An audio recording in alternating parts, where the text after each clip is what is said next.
Hi there, it's Michael Davis. Just the other day, a student named Lena came to me after class. She looked a little frustrated, though she was smiling, and she said, Michael, I've been studying English for 5 years. I get good scores on tests, I can read the news, watch movies, but when I speak, people say I sound stiff, like a robot, and I don't know how to fix it. And honestly, that broke my heart a little, because Lena speaks beautifully. Her grammar is excellent. Her vocabulary is strong. But somewhere along the way, she was taught that correct English means sounding like a textbook. And that's just not how real people talk. So today, we're going to fix that. Not by learning more rules, but by learning how to sound like a warm, kind human being when you speak English. Because fluency isn't just about words. It's about music, rhythm, and heart. And the good news? You don't need perfect pronunciation. You don't need a huge vocabulary.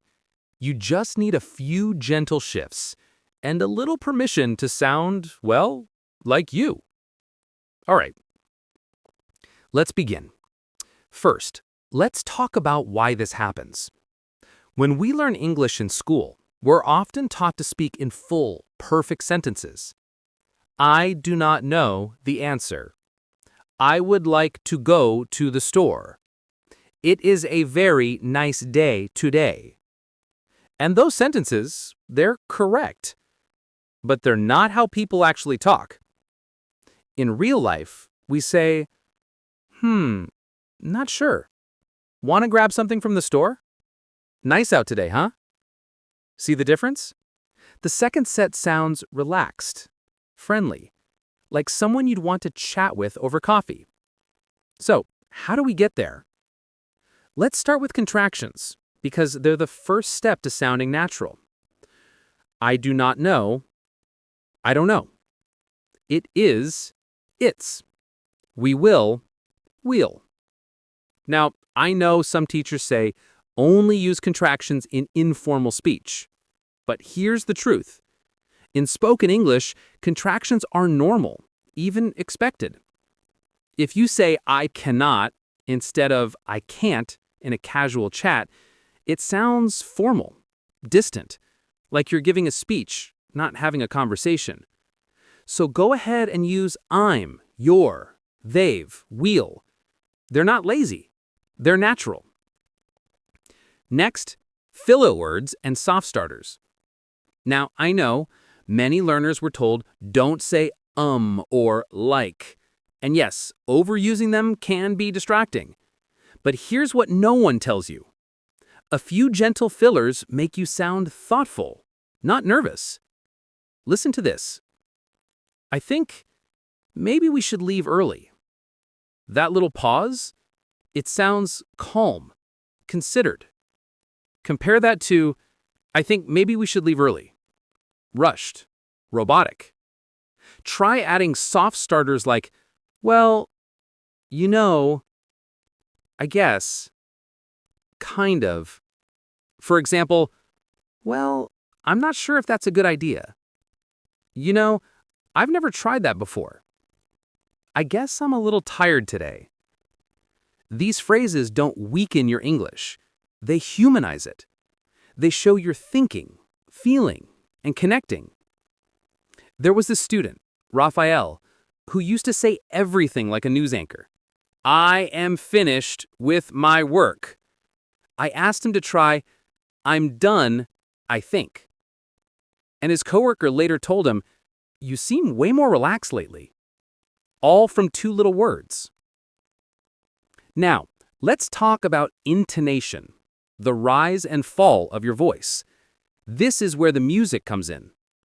Take the word really. If your voice rises at the end, really? You sound surprised, curious. If your voice falls, really? You sound skeptical, maybe even a little annoyed. Same word, totally different meaning. Or try this sentence. That's interesting. Say it with a flat voice. Sounds sarcastic, right? Now say it with a slight rise and warmth. That's interesting. Your voice carries emotion before your words even land. So practice this. When you speak, let your voice move. Don't stay flat. Let it rise with curiosity, fall with certainty, soften with kindness. One trick? Record yourself saying a simple sentence like, I had a good day. 3 different ways. Flat, robot mode. Happy and light. Tired but content. Hear the difference? That's the power of intonation. Now, here's something powerful. Match your tone to your intention. If you're being kind, slow down and soften your voice. If you're excited, let your pitch go up a little. If you're listening, use small sounds like mm-hmm or oh to show you're there. These tiny sounds, called back-channeling, are how we say, I'm with you, without interrupting. In English, we don't stay silent while someone talks. We say, yeah, oh wow, no kidding. That's tough. These aren't interruptions, they're connection signals. Try adding one next time someone tells you a story. You'll be amazed how much more present you sound. All right, let's put it all together with a real example. Imagine someone says, I missed my flight this morning. A robot might say, that is unfortunate, but a warm, natural response? Oh no, really?